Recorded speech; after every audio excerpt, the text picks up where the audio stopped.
Olá pessoal, tudo bem? Aqui é Stefan Jacob do Síndico Lab e hoje a gente está aqui com o Reinaldo Paixão, especialista em segurança e tecnologia de elevadores, e com o Rodrigo Lobo, da Advanced, síndico profissional também, muitos condomínios aqui em São Paulo, um cara que conhece bastante de condomínio e de elevadores, para a gente conversar aqui um pouquinho sobre tecnologia.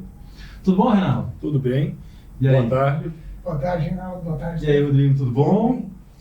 E aí, pessoal, vamos começar o papo aqui falando um pouquinho sobre os principais problemas que a gente tem nos elevadores, né? Sim. Muitas vezes a gente tem aí contato só com a empresa que fabricou o elevador e daí muitas vezes a gente fica meio que no escuro, né? Porque não sabe se é exatamente aquilo, não sabe como funcionam as coisas. E você, como especialista, deve encontrar aí um monte de coisa quando entra nesses postos de elevador. Verdade. Conta pra gente um pouquinho o que você mais encontra, o que mais tem apresentado problema nos elevadores ultimamente. Stefan, durante a minha jornada profissional, eu trabalhei praticamente 43 anos em empresas fabricantes de elevadores e hoje eu estou em uma empresa multimarca, né? E essa empresa ela está me trazendo oportunidades que eu não tinha e nem percebia, né? Então, muitas vezes, quando você fica vinculado a uma determinada marca, você deixa de experimentar uma coisa assim bem importante, que é o que as outras marcas têm de interessante. Então, passado um curto espaço de tempo, hoje eu consigo fazer uma comparação do que seria ideal, um pouquinho de um pouquinho da outra. E o que eu percebo na parte de assistência técnica, manutenção, que é o mais que impacta o condomínio, a qualidade da manutenção preventiva. Então, muitas vezes, a manutenção preventiva é interpretada como limpeza do elevador. Eles falam de limpeza do elevador, mas a limpeza é fundamental porque quando você vai lubrificar, e são partes eletromecânicas, são partes articuladas, e quando você faz uma limpeza adequada, a lubrificação que você faz, ela se torna mais pura. Então, se você não limpar adequadamente, você lubrificar, você forma um abrasivo. Então, reduz o tempo de vida útil dos componentes, funciona pior, faz barulho. Então, tem uma série de inconvenientes. Então, o que mais me surpreendeu foi a falta de cuidado e o zelo com o equipamento de propriedade do condomínio. As empresas mantenedoras, de uma forma geral, elas tinham que ter uma articulação maior quanto ao cuidado na limpeza e lubrificação, que é um equipamento eletromecânico, né? Uhum. E daí, se tem sujeira em volta, você lubrifica, o óleo vai levar aquela sujeira para dentro e vai acabar absolutamente piorando a situação ao invés de melhorar, Você né? vai formando abrasivos, porque o tipo de contaminação que você tem numa torre de elevador é uma coisa assim variada, né? Uhum. Tanto que tem um dito popular que o ventilador da cabine, o ventilador da cabine, normalmente se usa exaustor. Uhum. Porque o exaustor, ele vai puxar, vai sugar o ar quando abre as portas, ele vai puxar do ambiente, que é um ambiente mais limpo normalmente. E quando você fala em ventilador, você está insuflando a cabina com aquele ar todo contaminado que fica numa torre fechada. Então tem umidade, em algumas regiões a umidade é extremamente alta. Às vezes você tem proliferação de insetos, bactérias, enfim, cria um ambiente ali bem propício para uma contaminação que todo mundo hoje quer estar distante, né? Mas você sabe que eu tenho muito condomínio, não sei se você também, Rodrigo, que tem a sensação, a impressão que aquele ventilador, aquele exaustor, ele serve para colocar ar dentro da cabine. Exato. E que se porventura acontecer de o elevador parar e o ventilador, o exaustor parar ao mesmo tempo, a pessoa vai morrer sem ar lá dentro, né?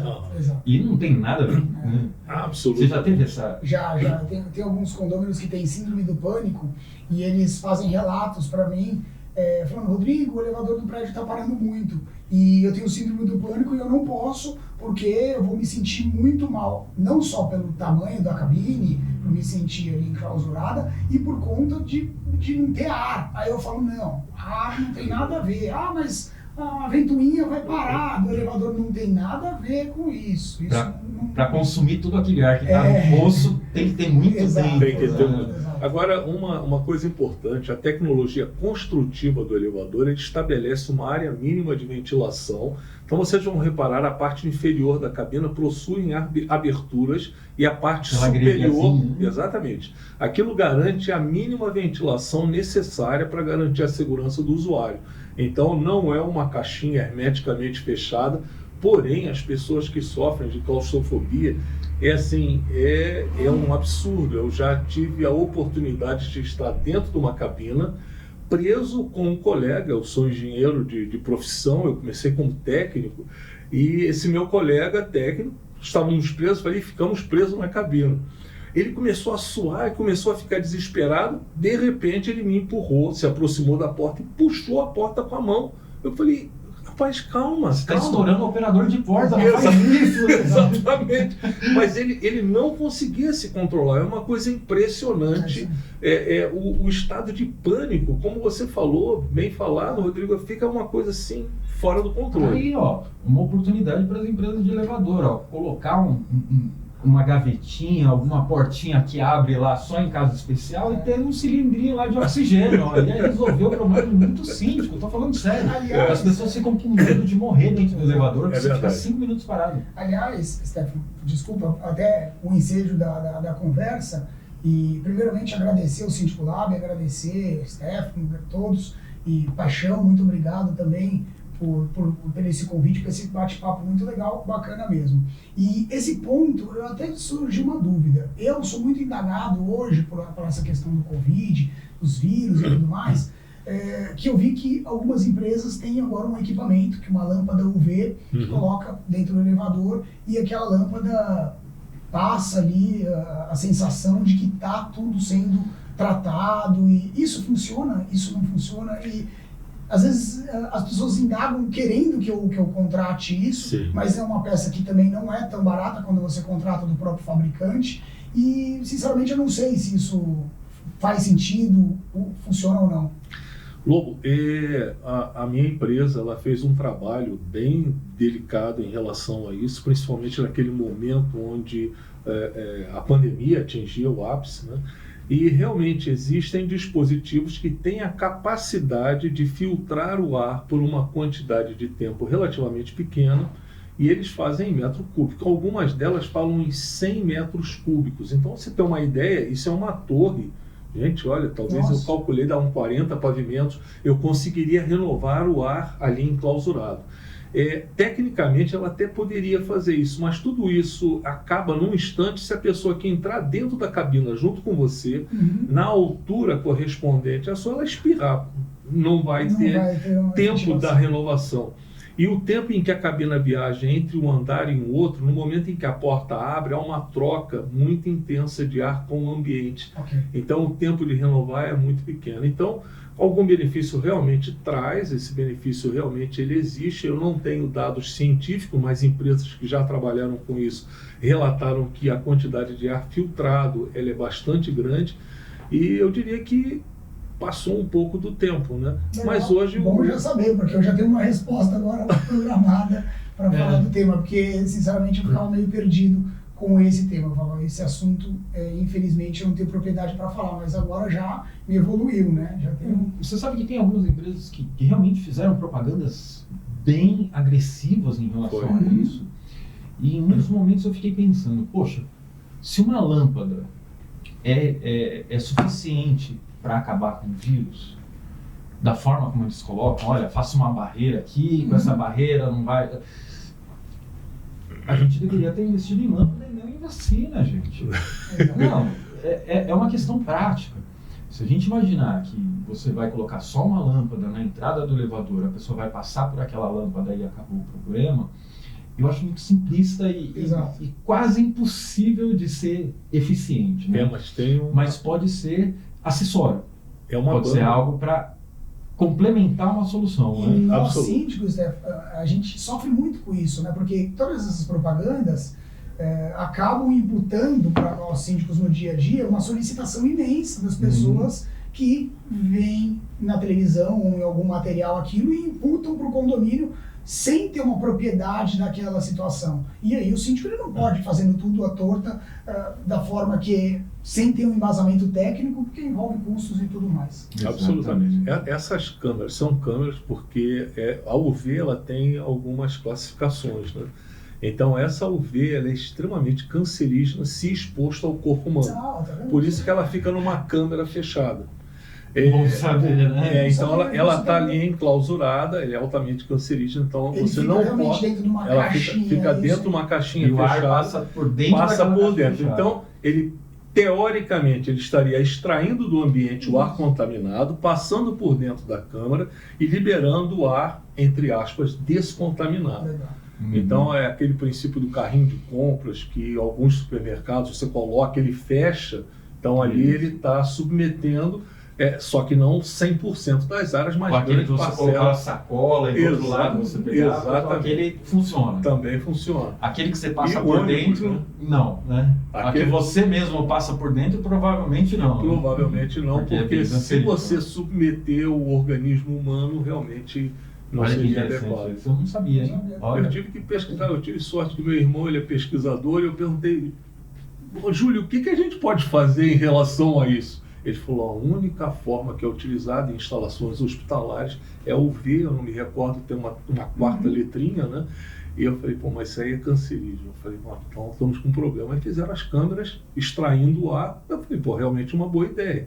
O único problema é esse tempo entre a entrada de passageiro e saída de passageiro. O tempo é muito rápido para uma renovação tão intensa, né? Mas a abertura e fechamento acaba circulando o suficiente para ar refrigerado para elevadores. Então, assim, a gente teve uma época, eu vivi em cidades como Rio de Janeiro, como Nordeste, e é muito demandado o ar refrigerado para a cabina de elevadores. E ali a gente tinha um ponto curioso. Olha, se eu refrigerar a caixa e se os andares estiverem refrigerados, eu garanto que toda a estrutura vai estar refrigerada. Mas não era isso que acontecia. Você entrava na portaria, o ambiente aberto, e tinha uma cabina com aquele ar frio, né? E aí ele descia, o passageiro saltava em um determinado andar que não tinha refrigeração, a troca era intensa, a cabina voltava, então ficava oscilando a temperatura na cabina, guardando as proporções, mas seria algo parecido com o ar isento de uma partícula contaminante, né? Essa seria a ideia. Curioso, aqui em São Paulo eu nunca tive essa demanda de elevador com ar-condicionado, né? Eu também não. Que bom, né? Já pensou? É mais uma coisa que o síndico tem que se preocupar aqui. E você sabe que você falou, eu entrei num elevador outro dia, num prédio AAA, na Faria Lima, e eu vi uma coisa assim, que eu falei, não é possível que eu tô vendo isso. Era um ar-condicionado split dentro da cabine de elevador, encaixado. Eu olhei e falei, o que eles fizeram aqui? E uma coisa assim, eu nunca tinha visto. Colocaram uma máquina de ar-condicionado split dentro do elevador. Eu já vi isso. Aí vem duas perguntas. A área de circulação do técnico sobre o teto da cabina, que ele tem que trabalhar, é a área onde ele trabalha, né? Então esse é o primeiro complicador. E agora tem um condensador lá fora. E a água? O que eu faço com a água que é produzida? Já vi. Eles colocam um dreninho e jogam para o lado. Joga para o poço. Pro lado da cabine. Joga pro lado e pinga no poço. Aí você tem água no fundo do poço. A água do fundo do poço já é um meio para você formar uma cultura, e aí entra inseto, aí tem tudo, né? Tudo. E a segurança também, né? Também, sim, dependendo do nível de água, aí entra a fiação elétrica, com certeza. Muitas vezes o poço não foi impermeabilizado para isso, é só para uma umidade, alguma coisa assim, e daí você já começa a pingar água todos os dias lá. É uma contribuição indesejável. E me fala, e energia elétrica, dá muito problema também? Nossa, isso é o que nós mais sofremos, viu? O principal problema do síndico é isso, meu Deus. Porque é invisível, né? É verdade. O elevador para, o condomínio briga.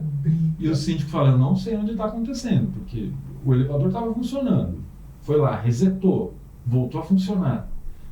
Passou 2 horas, um condomínio entra e fica parado. O que está acontecendo, né? E às vezes acha que é um problema que alguém foi lá e só deu um toquezinho e resolveu, fez uma gambiarra, e muitas vezes não é, né? Não. É assim, os elevadores mais modernos, eles têm a possibilidade de permitir uma interação entre o técnico e a máquina, que são chamados IHM, interface entre homem e máquina, né? Então, assim, os últimos defeitos que ocorrem com o equipamento, o técnico ele consegue fazer essa varredura e entender mais ou menos o que aconteceu alguns segundos ou milissegundos antes da paralisação. Mas algumas delas, elas são intermitentes e muitas vezes nem chega a levar uma paralisação plena do elevador. Ele estanca, nivela e volta a funcionar novamente. Então eu fico com aquele registro, mas aquele registro muitas vezes ele não traz um entendimento claro para o técnico. Por isso que muitas vezes um problema ligado à energia elétrica ou ligado a aterramento, o problema nem sempre é identificado de imediato e muitas vezes você me liga e eu posso ser chamado a atenção pelo síndico, mas é a terceira vez que eu estou te chamando. Então, a primeira vez eu tive o primeiro contato com o problema, a segunda vez me gerou a indignação, poxa, mas eu tive aqui ontem, eu como técnico, né? Eu tive aqui ontem e, puxa vida, era o mesmo problema. Isso aqui está me induzindo a um tipo de análise diferente. Quando o problema ocorre pela terceira vez, aí sim, eu vou coletar todos os dados, já coletei da primeira, já coletei da segunda, e aí eu começo a fazer um vínculo onde temos uma situação anormal ou uma falha intermitente, onde requer algum equipamento de medição para que eu possa fazer, por exemplo, um analisador de energia, para que eu possa acompanhar a situação real. E hoje é espetacular, porque você tem a telemetria de um analisador e você consegue acompanhar a cada instante o que está acontecendo num prédio em qualquer parte do mundo, né? E com isso você consegue ter um relatório do passado recente e fazer uma análise meticulosa do que aconteceu exatamente ali. Muitas vezes você é surpreendido com nada, porque você teve um problema um dia, teve dois. Recentemente eu fiz uma medição num condomínio, um condomínio bastante grande, e ali eu tinha um elevador que constantemente ele apresentava problemas. E o meu técnico, um técnico altamente especializado, eu tinha colocado ele lá exatamente para ele identificar, afinal, o que nós temos de problema aqui? Ele falou, não consigo identificar. O problema ocorre quando eu chego, ele desaparece, os códigos são códigos de erro genéricos e eu não consigo. Eu falei, então, beleza, vamos colocar um analisador de energia. Colocamos por 26 dias. Vocês acreditam que durante os 26 dias esse elevador funcionou assim perfeitamente? Então, podia ser um acessório, né? Tá dando um problema, você já coloca o analisador lá que a gente sabe que resolve o problema. Exatamente. Então, Stefan, assim, é curioso, passei 26 dias e simplesmente o elevador teve uma performance. Não, porque ele era o pior elevador. Eu coloquei o analisador, não constatei o problema que provavelmente gerava o pane. Mas não houve pane. Depois do trabalho, não houve pane. Então, eu fiquei hoje com a interrogação entre alguns harmônicos. Aí começa a você trocar a instalação do elevador que estava lá, sei lá, o social do bloco 1, aí tu vai levar de serviço do bloco 2 e vai levar lá para o bloco 4 e começa a tomar pontos de medição diferentes até para comparar, porque afinal o barramento de serviço é um só. Normalmente um grande condomínio pode haver mais de um, mas a maioria dos condomínios é um barramento de serviço. Pode ser que esse carro ele só está parando porque ele é o último da sequência. Mas quem está causando é um anterior. Né? Exatamente. Olha. Então, muitas vezes nós somos surpreendidos, se em geral, qualquer um fabricante ou qualquer marca, as piores falhas são as chamadas falhas de alta intermitência. Então, a única forma de você detectar é você estar com o técnico no local, com os equipamentos, e ele acompanhando ali a cada segundo, e muitas vezes por uma fração de segundo ele pode perder o que aconteceu e reiniciar novamente o problema. Mas eu acho que o principal problema aí, trazendo para o síndico, nessas falhas e com problema de eletricidade, né, é esses chamados que a gente abre com vocês e o tempo de SLA de devolução com o técnico para retirar uma pessoa dentro do condomínio, porque isso a gente sofre muito com o condômino. Olha, você está fazendo cumprir o contrato, Rodrigo? Você notificou a empresa? Porque isso, os grupos de WhatsApp hoje são vivos, claro, acabam dentro do grupo, e o síndico fica muito à mercê das empresas. A gente sabe que as empresas são as mantedoras, a maioria dos contratos, que é uma pergunta até que depois eu quero entender se é um mito ou não, as mantedoras cuidarem dos seus próprios elevadores. Mas eu acho que é o ponto principal para o síndico, assim, que ele fica muito a mercê. Ele dá uma resposta, né? É a resposta. Olha, aconteceu por isso. Porque é a comunicação. Tudo dentro de condomínio gira em cima da comunicação. E aí, qual é a comunicação? Qual é o tempo de resposta? Qual é a SLA? Está cumprindo a SLA? Você notificou a empresa? Tem um KPI de quantas vezes está parando a energia no ano? Se está parando uma vez porque teve um problema atípico, pontual, ou se é uma falha recorrente no condomínio por conta do quadro elétrico, uma termografia, enfim, de algum fator externo que a gente precisa identificar. Então, isso tudo, as empresas elas precisam dar subsídios para o síndico atuar. O síndico ele não é o técnico de elevador. Ele precisa saber o que está acontecendo e poder passar isso para os condomínios. A gente depende muito deles. A gente fica muito na dependência dessas empresas e com empresas boas. Eu já tive um tempo da minha vida que eu entrava com um plano orçamentário e ia atrás de empresas, se pegava várias empresas no mercado e via menor valor e trazia. Hoje eu não fecho mais com isso. Hoje eu falo, não vou fechar. Hoje eu só fecho com empresas grandes, com empresas que têm suporte, que têm know-how. Não dá para fechar com empresa pequena. Infelizmente, é um pensamento meu, que não é absoluto, mas eu sofri muito por conta dessas questões. Eu falo, eu preciso de SLA rápido, atendimento rápido. E talvez até uma resposta rápida, né? Eu tenho um caso, Rodrigo, de um condomínio no Butantã, que eu fui síndico há muitos anos atrás. E era um condomínio com 6 torres, 3 elevadores em cada torre. E na minha reeleição, tinha um elevador da torre B2, elevador de serviço da torre B2, que dava muito problema. Só que isso gerava um caos no grupo do condomínio. O elevador está parado de novo.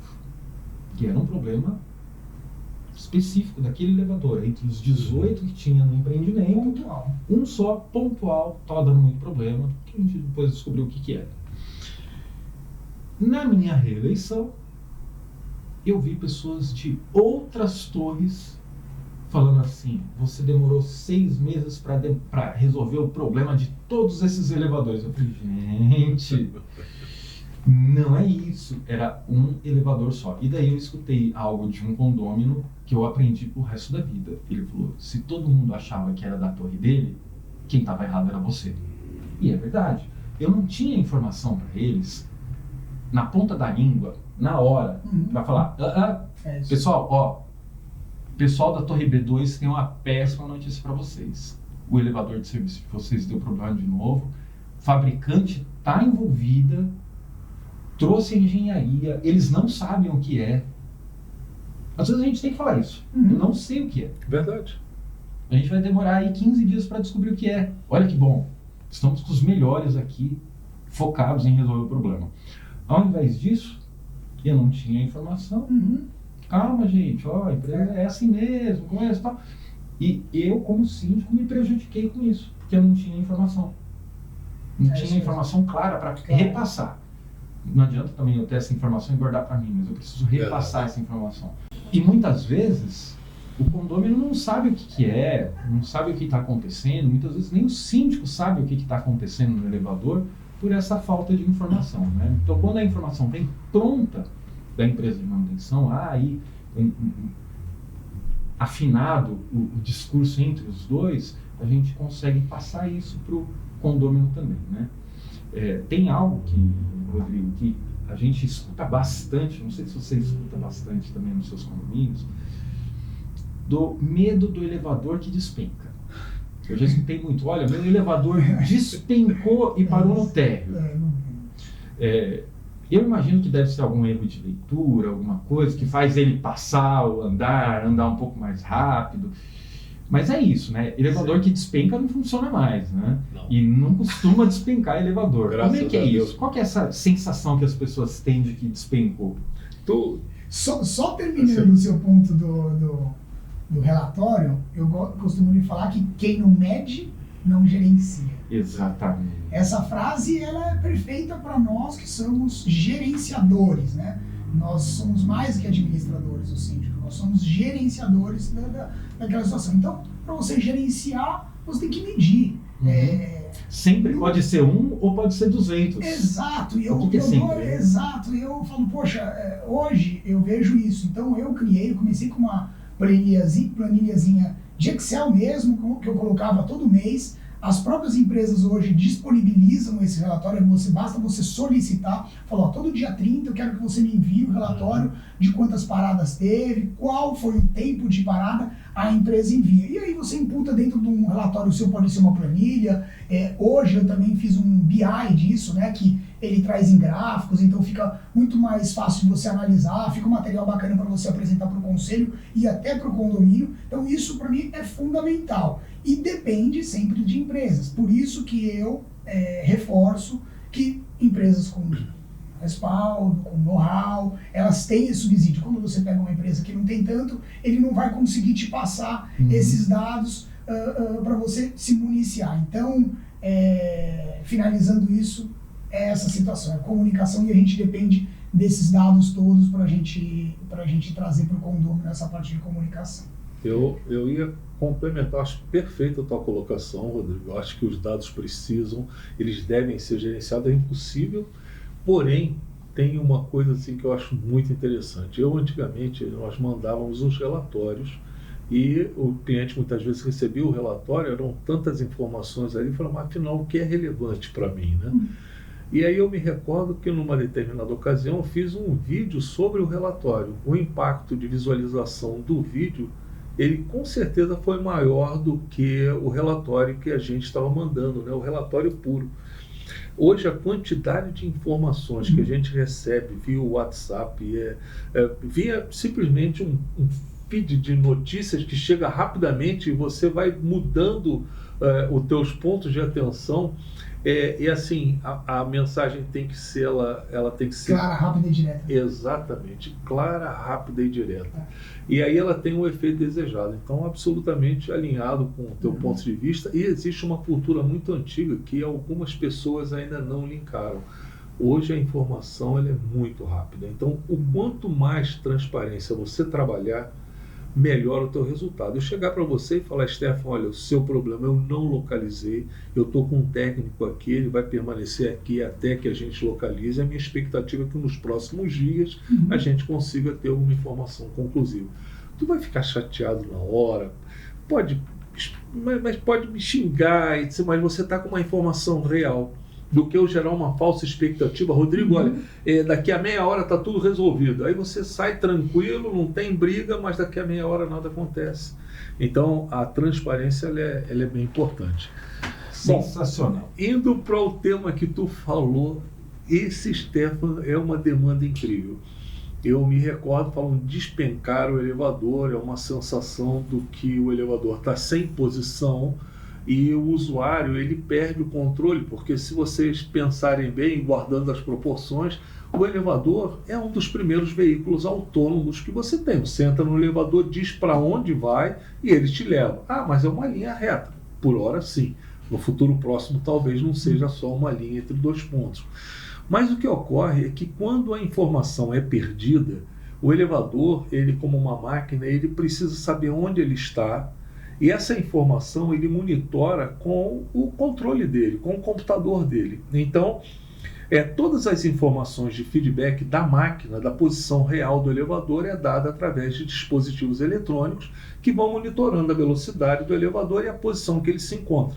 Por isso o elevador sabe que ele está no 44º, ou no 35º, ou no 21º. Mas por uma razão qualquer, essa posição ela pode ser perdida. E o elevador, sempre que ele perde a posição, desde que ele não utilize os encoders absolutos, que normalmente é utilizado para elevadores de altíssima velocidade, prédios muito altos, ele faz essa correção no andar térreo. Então ele desce numa situação de sem posição. Então o usuário ele olha para cima e vê o display apagado. Ele sente o elevador andando numa velocidade inclusive menor. Aperta os botões, não acende nada. Acende nada, parece realmente uma casa do terror. Ele fica com a sensação de que está despencando e que aquilo ali é o fim. E as pessoas entram em pânico. Já vi isso em câmara interna da cabina, né?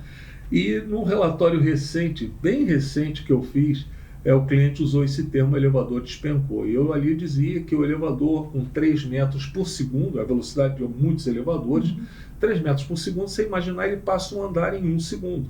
É muito rápido, né? E a velocidade de sincronismo é uma velocidade muito menor. A gente chama de velocidade de sincronismo a velocidade com a qual o elevador vai procurar a posição dele em um dos extremos, ou extremo superior ou inferior. Aí ele chega ali e fala, agora eu sei onde eu estou no primeiro pavimento de parada do elevador. Então, se ele está na metade de cima, provavelmente vai subir. Se ele está na metade de baixo, vai descer até a última posição, vai restartar e vai voltar. E vai voltar a funcionar.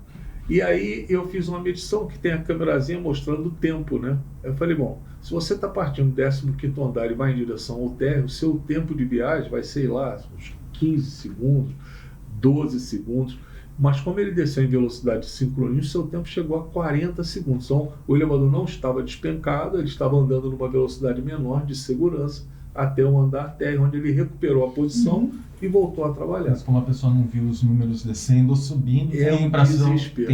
E aí é isso que tu falou, começa a apertar botão e não responde, falando, agora eu estou perdido, agora está caindo. E só para completar, eu acho que é importante, Rodrigo, esse caso, o elevador, quando a gente fala que é uma máquina segura, porque ele está trabalhando com cabos de aço que seguram a parte superior do elevador, ou muitas vezes por baixo do elevador, dependendo da tecnologia mecânica utilizada, né? Então, o que pode acontecer? No caso do elevador, por qualquer motivo, ele perdeu o controle sobre a tração, que é na máquina de tração, seja pelo efeito do freio, ou seja por efeito de escorregamento, pode chegar numa situação tão extrema que ocorra isso, o elevador, ao despencar, ao atingir 10% da velocidade nominal dele acima, então se a velocidade dele é 1 metro por segundo, se ele atingir 10% acima de 1 metro, o regulador de velocidade, que é um dispositivo acoplado à cabina, ele desliga a parte elétrica. Então ele parte do pressuposto que se desligar a parte elétrica, o motor elétrico não recebe mais alimentação e o freio mecânico vai fechar no tambor ou no disco de freio.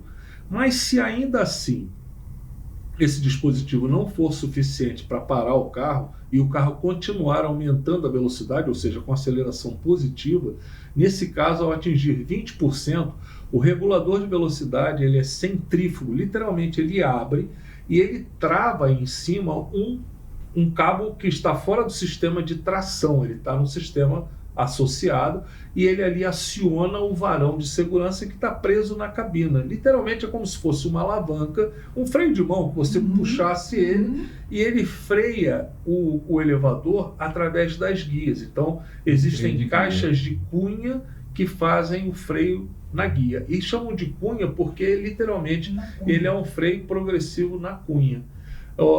Porque se ele fosse instantâneo, ia derrubar todo mundo, e no passado havia freios instantâneos. Empunhava e dava aquele solavanco. A pessoa ia parar no teto do elevador. Imagina um elevador aí com 5, 6, 7 metros por segundo, o freio de segurança atingido, ele é progressivo e ele vai freando, logicamente, com uma aceleração negativa extremamente alta, muito acima daquilo que é o conforto de 0,8 ou 1 metro por segundo negativo, que é uma desaceleração confortável. Mas ele vai a menos 3, menos 2,8. É uma frenagem mesmo. É uma frenagem. Então a gente pode fechar que são 3 dispositivos de segurança principais? Sim, a gente tem o para-choque, que é o último dele. É o terceiro.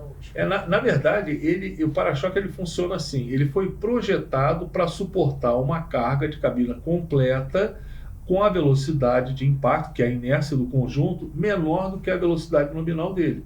Então a velocidade nominal dele, 1 metro por segundo. Aí ele falou assim, se o aparelho de segurança não entrar, é porque está menor do que 1 metro. Então o para-choque tem que segurar a pancada. Vai ser outra desaceleração, um impacto também bastante forte, mas evita que seja um impacto não elástico, né? Essa é a ideia que tem os para-choques. Ele ainda tem uma desaceleração. Olha que palavra difícil. Hoje tem uns buffers que são para elevadores de 1 metro por segundo, que literalmente são buffers, eles são fixos, né? E ele impacta, tipo uma borracha mesmo, ele impacta ali e ele segura, mas para velocidades menores, né? Para velocidades acima de 90 metros, aí sim você tem que ter um para-choque hidráulico. Uma velocidade muito alta, você tem para-choques hidráulicos com uma distância imensa, para ir amortecendo literalmente o elevador, né? Legal. Não sei se é o tema, mas, por exemplo, no que nós tivemos um caso muito desagradável no passado, não muito distante, há uns 3 anos atrás, no Réveillon, onde um elevador desceu.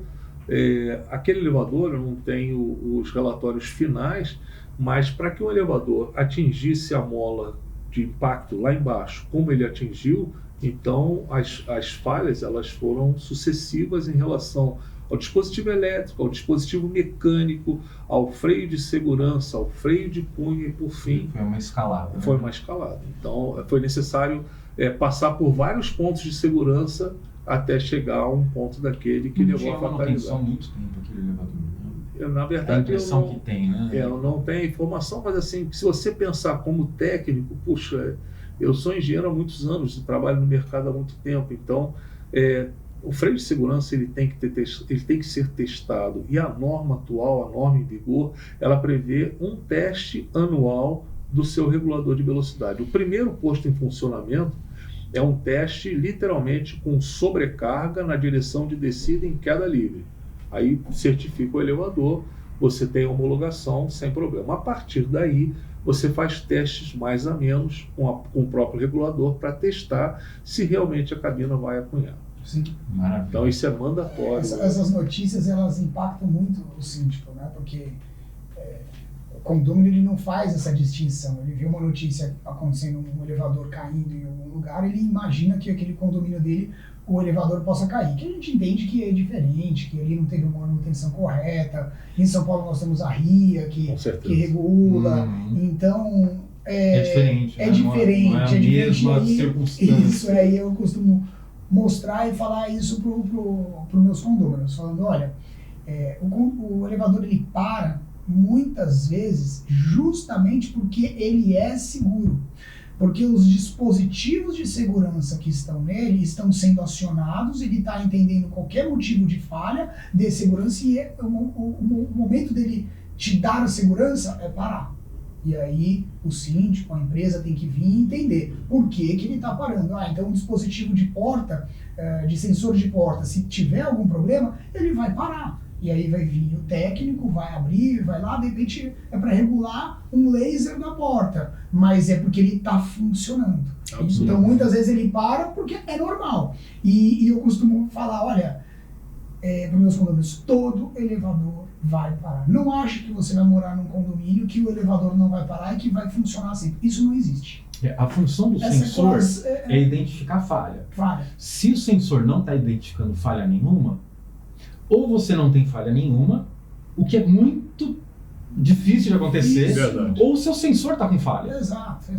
Né? E a gente tem que ficar feliz quando o elevador para sem acidente nenhum. Opa, parou, mas não aconteceu nada, eu estou bem. Mas é importante a gente passar para os condôminos que elevador quebra e elevador para, que isso é normal. São duas coisas diferentes. Isso. Parada e quebrada. Exato. Que para porque para você verificar algum dispositivo de segurança e quebrar porque uma peça tem vida útil, tem garantia e uma hora ela vai parar de funcionar e você vai ter que trocar. É normal, ainda mais um dispositivo que sobe e desce o dia inteiro.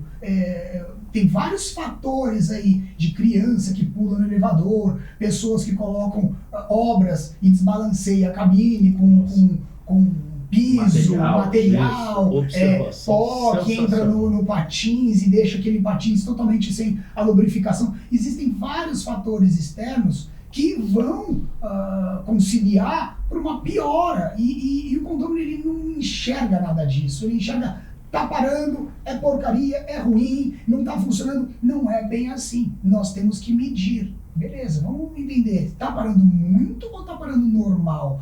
Qual é o SLA de parada de um elevador no modelo X desse condomínio? Vamos levanta na internet e a gente verifica se a gente está dentro ou se está realmente fora o nível de parada, se a gente está. E aí, esses dados, eles trazem a gente solidez para o síndico conseguir transformar tudo aquilo que ele tem ali no dia a dia com um embasamento de comunicação factível para ele falar, isso não é assim, porque senão a gente fica refém dele, entendeu? Ele vai jogar para você e você não vai ter como retribuir toda essa informação que a gente tem do mercado Porque é normal. Ele não sabe, ele não está lá para saber. É a gente que tem que saber e passar para eles, né? Rodrigo, você fez uma colocação perfeita. Stefan, esse comentário que ele fez de carregamento em elevador e interatividade com o usuário são os grandes fatores determinantes. Então, na semana passada eu estava numa obra, ainda em obra, só que o elevador ele fica pronto antes da obra ser concluída, né? E estavam transportando janelas, grandes janelas dentro do elevador. Aproximadamente uns 35 a 40 quilos cada uma janela com vidro. Eles empilharam 10 janelas na parte lateral do elevador. É de um lado só, porque do outro lado ele tem que caber, né? Absoluto. Assim. E assim, aquilo é um elevador de passageiro. O elevador de passageiro, a grande diferença do elevador de carga é a concentração de carga. Então ele toma como pressuposto que um homem, um indivíduo, um usuário qualquer, ele pesa em média 75 quilos e ele ocupa uma área de 40 centímetros quadrados. Então a concentração de carga esperada ali é proporcional a esse peso. A partir do momento que ele começa a fazer uma concentração de carga, sejam sacos de cimento, sejam azulejos, sejam janelas, ele simplesmente está causando um grave desbalanceamento no elevador, que, tal como tu falou, ele vai causar um desgaste prematuro nos patins, muitas vezes vai levar, inclusive, ao atingimento entre partes atritantes ali desnecessárias. Então, eu já vi carro desbalanceado, com muito gesso, muito granito de um lado só, tá descendo e atingir uma soleira. Absoluto.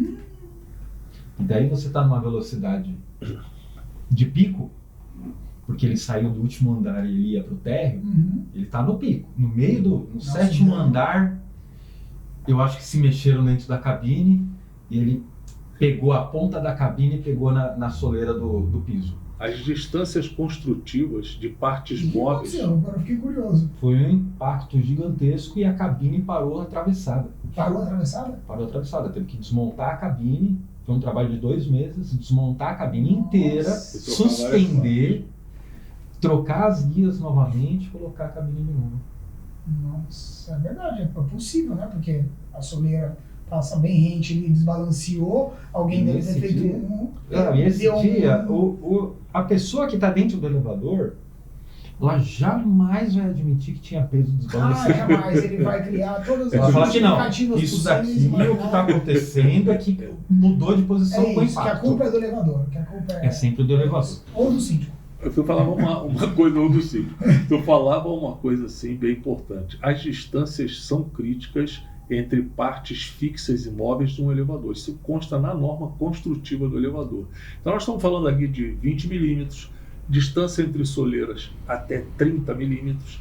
Só que quando você fala em 30 milímetros, aí você fala, bom, peraí, como é que uma porta arrasta a outra? Uma porta para arrastar o outro tem um dispositivo que chama-se rampa, né? Ou sistema de arraste, que ele fica ainda na projeção mais para dentro ainda. Então, esse dispositivo ele passa por dentro dos roletes a 180 a 300 metros por segundo, podendo causar desequilíbrio ou impacto. Aí imagina tu colocar uma concentração de carga e você está usando. Você vai começar a desgastar as partes traseiras de um sistema dinário e você vai começar a reduzir as folgas. E aí realmente esses impactos... Uma hora vai bater. Pode acontecer. Se não tiver ajustadinho, alinhadinho... Aí a manutenção preventiva é fundamental. É um risco maior do que despencar. O risco de despencar... É mais fácil acontecer de bater num equipamento preso do que... Tu sabe o que normalmente acontece, Stefan? A soleira... você vê que a soleira é de um material diferente do piso da cabine. Ela é acoplado, ela serve como guia, mas lógico, ela recebe carga. Durante uma obra, você está entrando com carga concentrada na soleira. Com um carrinho de mão ou com pallet, você está fazendo uma concentração de carga em 2 pontos na soleira. Essa soleira ela começa a fazer um movimento. Então, esse movimento, conforme o uso, se for muito intenso, ela começa a se mover de tal forma que a porta de cabina ela pode sair da suspensão e atingir o pavimento. Também já aconteceram algumas vezes isso. Então tem bastante coisa assim, mas sempre ligado à parte de manutenção ou à parte do uso, né? Por exemplo, o Rodrigo falava de criança pulando dentro da cabina. Esse varão que eu chamei de freio de mão, na verdade é o varão de acionamento do freio de segurança, ele literalmente está preso a um conjunto externo à cabina e o outro preso à cabina. Então, o cabo que segura esse varão está lá na laje da casa de máquinas, no regulador de velocidade. E a cabina, ela está em um outro conjunto. Você imagina, não uma criança muito pequena, mas as pessoas pularem na cabina, ela tem uma suspensão em cima que permite o alongamento e o próprio cabo permite esse alongamento. Se esse alongamento for tal, de forma que permita o acionamento do freio de segurança, que nós estamos falando de 3 milímetros entre o rolete e a guia, ele pega na guia, arranca e cai no freio de segurança. E aí quando você vai olhar a câmera, você vai ver que lá crianças ou adolescentes pulando na cabina antes da parada. Logo antes da parada. Que coisa. Também é bem comum.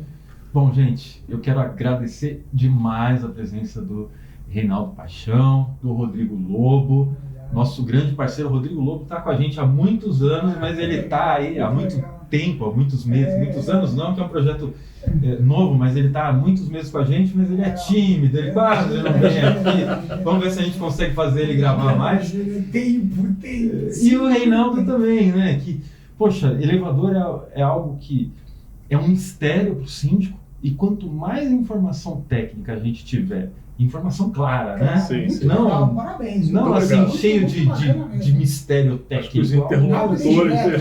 Rápido e direto vai dar a gente mais material para a gente explicar para os nossos condôminos e conhecimento para a gente também, né? Para identificar um problema rápido, uma solução, alguma coisa assim, né? Esse ponto, Stefano, se tu me permite, o Rodrigo fez um comentário e tu também fizeste a respeito de supervisórios de elevador.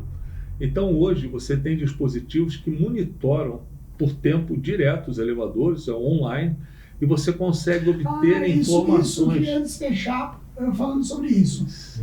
Stefano, para a gente, síndico, seria muito bom, e eu perguntei isso aqui para o Paixão, não tem um dispositivo IoT, que a gente tanto se fala hoje, né, que são a internet das coisas dentro do condomínio, tudo está, essa informação que volta, que não deixa de ser uma informação, da gente saber o problema antes do condômino passar para a gente já a cobrança. E como que é isso?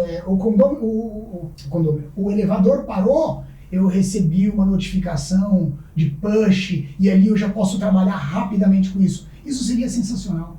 Bacana. Eu tive a oportunidade de participar na Alemanha da introdução da indústria 4.0 para elevadores. Isso recentemente, nós estamos falando de 2015, 2016.